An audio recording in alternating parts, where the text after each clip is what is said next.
Isang mapagpalang araw po sa inyong lahat. Celebrity Chika Time po muna tayo at may inihanda po akong chika para sa inyo. Tara po't magchika na po tayo. Asia's multimedia star ibinahagi ang kanilang behind the set ng mga kaganapan habang ginagawa ang kanyang upcoming movie with Sharon Cuneta, ang A Mother and Son Story. Yes mga celebrity chika time, yan po ang aking ipakikita sa inyo at ating tatalakayin na lubos rin pong usap-usapan sa social media ng mga netizens, lalong-lalo na nga po ng mga followers at supporters ni Alden. Bago po tayo dumako riyan ay nais ko po munang batiin mga team bahay, team abroad at mga seniors natin dyan. Shoutout po sa inyong lahat at happy Wednesday po. Sa unang pagkakataon nga po ay nagkasama sa isang pelikula itong si Alden at si Miss Sharon Cuneta.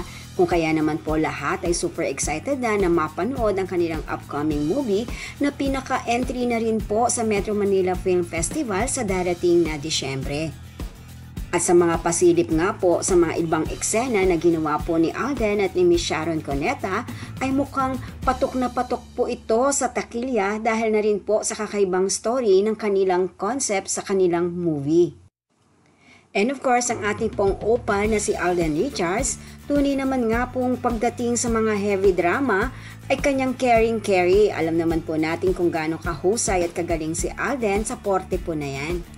Samantala, narito nga po ang ilan sa behind the set ng kanilang kaganapan sa kanilang upcoming movie na ito.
Yan po ang aking chika days for today. Salamat po sa inyong panunood. Huwag po kalimutang mag-subscribe. Pwede po mag-comment sa ibaba. Basta't wag lamang po harsh o nakakasakit sa isa't isa. Salamat po muli. Spread love, not hate.